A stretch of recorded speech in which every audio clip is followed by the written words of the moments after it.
Bien-aimés, que la paix et la grâce de notre Seigneur Sauveur Jésus-Christ soient avec vous toutes et tous.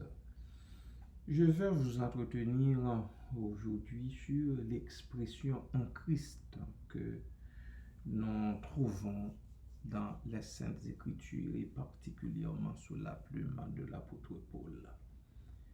La locution en Christ, une Christo en grec, est si fréquente sous la plume de l'apôtre que l'on est tenté de croire qu'il en est le créateur.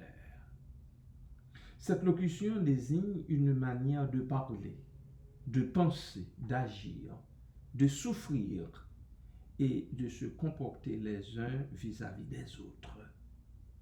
Cette locution correspond au fait d'être chrétien, d'être chrétienne. Parfois, elle exprime simplement la qualité de membre du corps de Christ, l'Église. Il ne faut pas se contenter d'être en Christ, parce que je viens de dire, eh bien, c'est une locution qui désigne aussi une manière de souffrir. Souffrir pour Christ, souffrir en Christ, souffrir comme chrétien, comme chrétienne. L'expression en Christ revient 83 fois dans le corpus paulinien seulement, sans compter les expressions équivalentes utilisées comme pronoms tels que en lui, en qui, suivant le contexte, bien entendu. Elle a aussi la forme en Christ ou en Christ Jésus. Je vous en signale en quelques-unes. En Romains chapitre 8, versets 33 à 39, un texte bien connu de nous tous, toutes, verset 37, « Mais dans toutes ces choses, nous sommes plus que vainqueurs par celui qui nous a aimés. Car j'ai l'assurance que ni la mort, ni la vie, ni les anges, ni les dominations, ni les choses présentes, ni les choses à venir, ni les puissances, ni la hauteur, ni la profondeur, ni aucune autre créature ne pourra nous séparer de l'amour de Dieu manifesté en Jésus-Christ notre Seigneur. » Il y en a qui peuvent dire, mais pourquoi je prends le temps de lire les versets 37 et 38, tandis que l'expression comme telle se trouve seulement à la fin du verset 39. C'est parce que cette énumération que nous donne l'apôtre pour chaque élément, eh bien, on devait dire en Christ. Je pourrais dire, car j'ai l'assurance que ni la mort en Jésus-Christ, que ni la vie en Jésus-Christ, que ni les anges en Jésus-Christ, ni les dominations en Jésus-Christ, ni les choses présentes en Christ, en Jésus-Christ, ni les choses à venir en Jésus-Christ, ni les puissances, ni la hauteur, ni la profondeur, ni aucune autre créature, alors ne pourra nous séparer de l'amour de Dieu manifesté en Jésus-Christ. Un premier texte. Nous avons un deuxième, encore Romains, à la fin, au dernier chapitre, chapitre 16, versets 7 à 10. L'apôtre dit « Saluez Andronicus et Junie, mes parents. » Une chance que nous avons une Junie, enfin plusieurs, bon, j'en connais deux dans notre église locale, mais alors les Junies qui sont parmi vous, vous devriez vous estimer heureuses. Je dirais parce que l'apôtre a pris le soin de vous saluer, particulièrement saluer Andronicus et Junie, mes parents, il les considérait comme ses parents, et mes compagnons de captivité, ils étaient en prison aussi. Ils sont considérables parmi les apôtres Et même, ils ont cru en Christ. Amen. Vous croyez en Christ, les unis, mes unis. Hein? Et même, ils ont cru en Christ avant moi. Avant moi. Ils ont cru en Christ avant moi. Soyez bénis, mes sœurs unies. Saluez Amplias, mon bien-aimé dans le Seigneur. Saluez Urbain, compagnon de nos travaux en Christ. Et Stakis, mon bien-aimé. Saluez Appel, qui est éprouvé en Christ. Vous voyez, il est éprouvé en Christ. Mais l'apôtre lui envoie ses salutations particulières. Saluez ceux de la maison d'Aristobule. Il a pris le temps de le faire. Béni soit l'Éternel.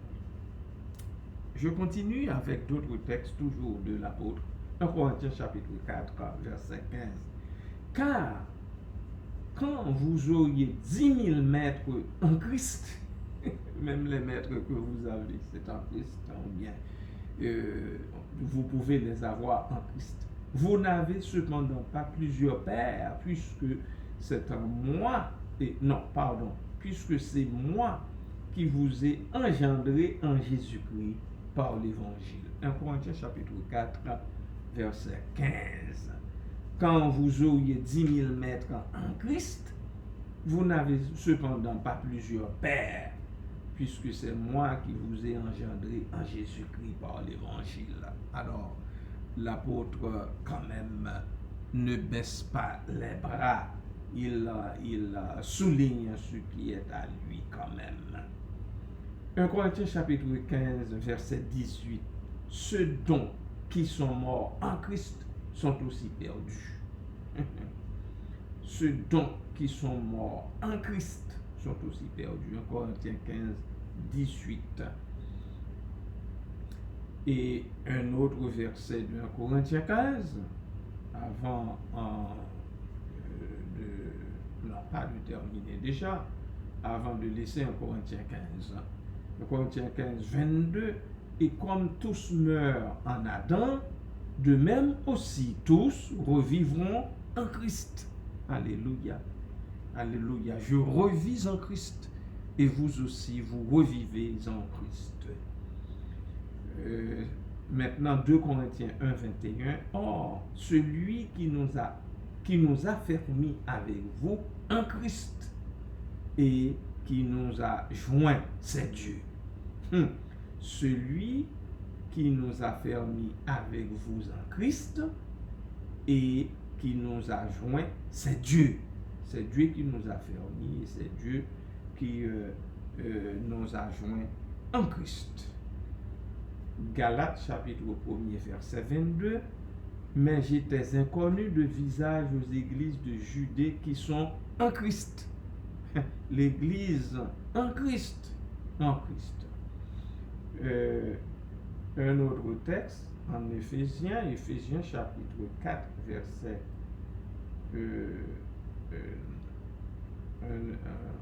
car vous êtes tous fils de Dieu par la foi en Jésus-Christ.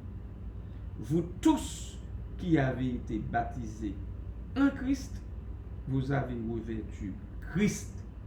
Il n'y a plus ni juif ni grec, il n'y a plus ni esclave ni libre, il n'y a plus ni homme ni femme, car tous vous êtes un en Jésus-Christ. Et si vous êtes à Christ, vous êtes donc la postérité d'Abraham, héritier selon la promesse. Galates chapitre 3, versets 26 à 29.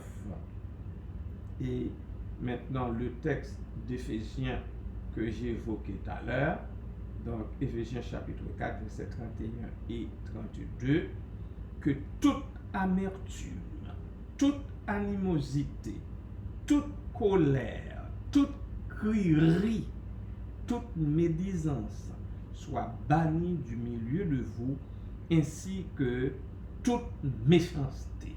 Verset 32. mais soyez les uns envers les autres bons, miséricordieux, vous pardonnant les uns aux autres, comme Dieu vous a pardonné en Christ, vous a aussi pardonné en Christ. Éphésiens chapitre 4, versets 31 et 32. Aux chrétiens de Philippe aussi, l'apôtre a parlé. Ayez en vous les sentiments qui étaient en Jésus-Christ, Philippiens 2,5, que tout le monde connaît. Colossiens chapitre 2, 17, il dit aussi, c'était l'ombre des choses qui devaient venir, mais le corps est en Christ. Le corps est en Christ. Cette locution en Christ, bien-aimé, signifie non seulement en communion avec le Christ, mais aussi dans la communion de Christ. Elle met en exergue une vie partagée, ce qu'on appelle en grec une koinonia. Une koinonia, ça fait référence à la communauté, à la communion. En fait, la communion, eh bien, le mot communion comme tel, eh bien, plonge ses racines dans ce mot koinonia, communion, union commune, que ça veut dire. Elle peut aussi vouloir dire, c'est-à-dire l'expression en Christ, être membre de l'Église qui est le corps de Christ. Pour Paul, l'Église en général et chacune des églises en particulier sont en Christ. Non seulement les églises sont en Christ, mais encore les membres des églises, l'église individuelle, que chacune sont en Christ. Il y a un auteur du nom de Barclay qui conclut que parce que toute l'église, avec grâce bien entendu, est en Christ, il ne peut y avoir de désunion entre les vraies églises. Amen. Parce que les chrétiens sont en Christ, il ne doit pas y avoir de barrière entre les vrais chrétiens. Les désunions de l'Église prendraient fin si les hommes réalisaient que le christianisme ne signifie pas être dans une Église, mais être en Christ. Barclay, si vous avez son livre, eh bien, ce serait à la page 124 que vous liriez cela. Je reprends pour vous ce que Barclay a dit dans son livre. Parce que toute l'Église est en Christ, il ne peut y avoir de désunion entre les vraies églises. Parce que les chrétiens sont en Christ, il ne doit pas y avoir de barrière entre les vrais chrétiens. Pas entre les chrétiens faux, là, les show-off, là, non, entre les vrais chrétiens. Les désunions de l'Église prendraient fin si les hommes réalisaient que le christianisme ne signifie pas être dans une Église, mais être en Christ. Voilà. Et je vous répète encore, c'est Barclay, c'est pas moi qui le dis, dans son livre à la page 124. Parfois, bien aimé, l'expression en Christ en signifie simplement chrétien dans le sens le plus profond. Dans le seul chapitre 16 de Romains, l'expression apparaît plus de 9 fois dans les 15 premiers versets, soit en 2, 3, 7, 8, 9, 10, 11, 12 et 13. Soulignons maintenant quelques bénédictions en Christ que rapporte l'apôtre dans ses lettres. Quelques bénédictions en Christ. Premièrement, nous avons quelques consolations en Christ. Philippiens 2, 1. Nous sommes libres en Christ. Philémon 8. Nous devons dire la vérité en Christ. Romains 9, 1. Nous avons la même promesse en Christ. Éphésiens 3, 6. Nous sommes sanctifiés en Christ. 1 Corinthiens 1, 2. Nous sommes enfants de Dieu en Christ, 1 Corinthiens 3:1. Nous sommes sages en Christ, 1 Corinthiens 4:10. Dieu nous a affermis en Christ, 2 Corinthiens 1:21. Si nous vivons, ce n'est pas nous qui vivons, mais c'est Christ qui vit en nous, Galates 2:20. Christ habite dans nos cœurs par la foi, Éphésiens 3:17. Christ en nous, c'est l'espérance de la gloire, Colossiens 1:27. En Christ, les chrétiens et chrétiennes expérimentent une nouvelle vie partagée à tous les niveaux, bien-aimés. En Christ, ils font partie d'une nouvelle communauté, l'Église. Christ est la tête de cette communauté. Il y vit. Il vit parmi nous. Il est présent en esprit et en vérité. Voilà ce que l'apôtre résume par son expression en Christo, en Christ.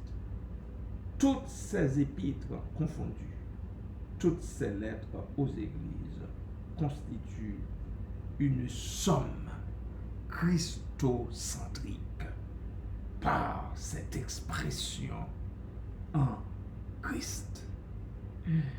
Soyez richement bénis, bien-aimés de Dieu. Amen.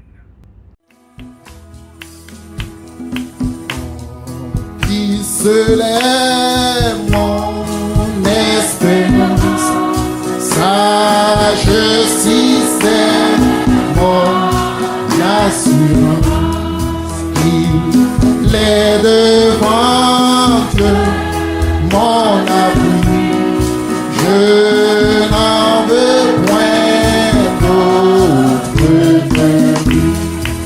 65. Jésus est ma retraite sur le rocher rempli. Je m'assure, il est le rocher qui je m'assure. Toute autre asile, toute asile est le sang, toute autre appui n'est que du sang. N'a posé ce fondement, travail et souffre éternellement. Jésus est ma retraite sur le rocher rempli. Je m'assure, il est le rocher rempli. Je m'assure, lorsque sur moi ça alors ça anime mon cœur, tout fini tout de sa présence soutient ma foi. Jésus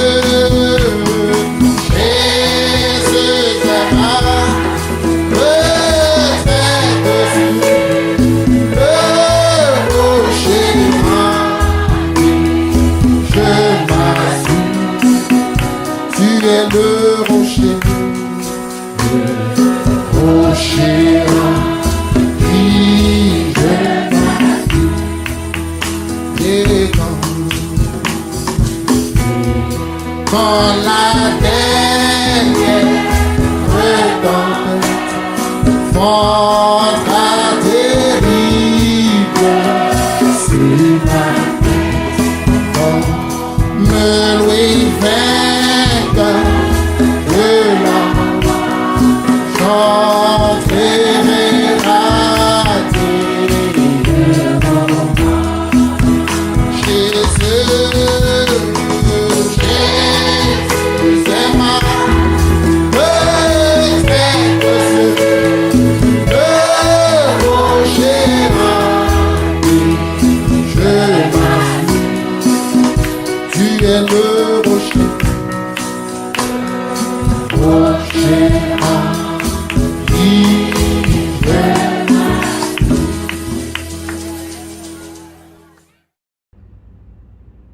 éternel, un Dieu 3 fois saint, merci, Papa, parce que dans ton amour, tu nous as recréé un Christ. Merci pour Christ, Seigneur, en qui nous avons tout, en qui tu nous as tout donné. Merci parce qu'en Christ, tu ne nous reconnais plus. Mais quand tu nous regardes, et chacune pour soi, tu ne vois que le sang de Christ qui nous couvre, le sang de Christ qui couvre une multitude de péchés. Merci Père, parce qu'en lui, tu nous as racheté effectivement du péché et de la malédiction de la mort. La mort n'a plus de pouvoir sur nos âmes, Seigneur. Le corps, bien sûr, est sujet à mourir, mais pas notre âme, parce que tu la rachètes en Christ. Ainsi, Papa, nous en bénissons ton Saint-Nom. Nous t'élevons, nous te magnifions, nous te glorifions, nous te sanctifions. Nous te disons merci. Merci infiniment, Père. Merci pour le grand sacrifice. Merci pour l'œuvre de la croix. Merci pour ton Christ. Merci pour nous, pour nos âmes affranchies. Merci Père. Merci Papa. Merci Seigneur. Merci Jésus. Nous voulons prendre le temps aujourd'hui pour te dire merci tout simplement pour toutes ces riches bénédictions que tu nous donnes en Christ. Merci Père. À toi, à lui et au Saint-Esprit, soit gloire, honneur, puissance et majesté au siècle des siècles. Amen.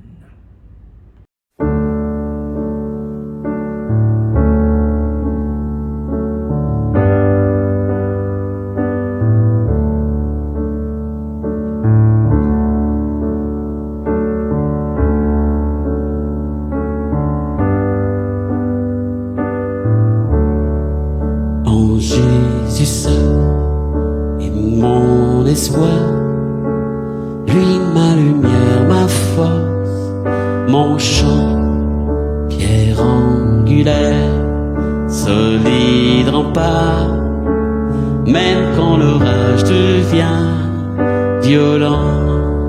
Oh quel amour, oh quelle paix, les luttes cessent, la peur se tait, mon réconfort, mon plus grand bien, dans l'amour du Christ je me tiens.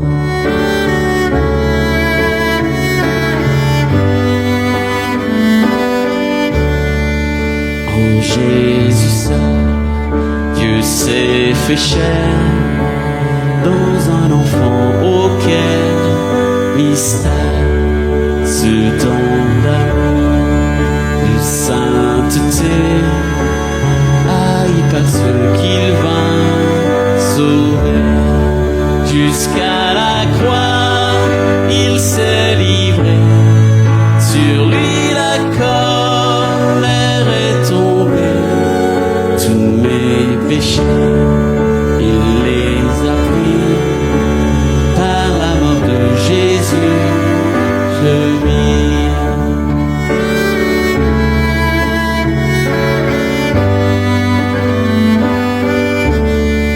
Là dans la tombe, il reposait, lumière vaincue par les ténèbres. Quel jour glorieux, il apparaît, d'entre les morts il se relève, et sur ma vie, par sa victoire, le péché perd tout son pouvoir.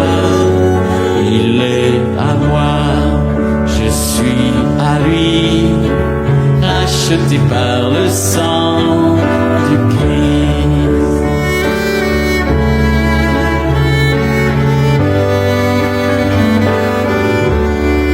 Je vis en paix, je meurs sans crainte, gardé par la puissance du Christ, du premier cri au dernier souffle. Jésus est maître de ma vie. Les plans des hommes ou du malin ne peuvent m'arracher de sa main, et qu'il revienne ou me rappelle, par la force du Christ je tiendrai. Les plans des hommes ou du malin de sa main, et qu'il revienne ou me rappelle, par la force du Christ je tiendrai.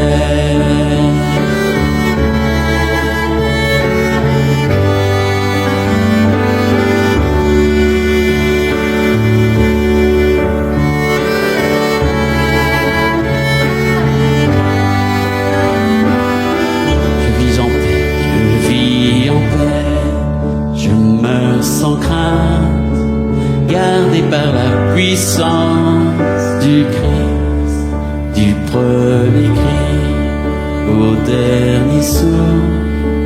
Jésus est maître de ma vie.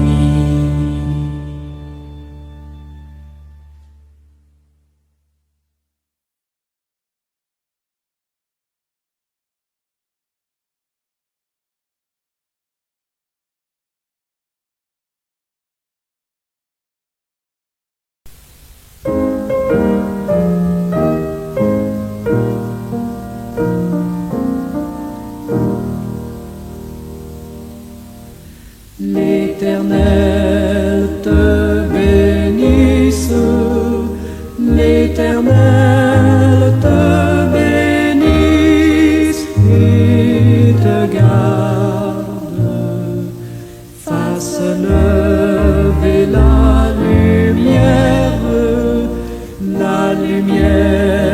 de sa face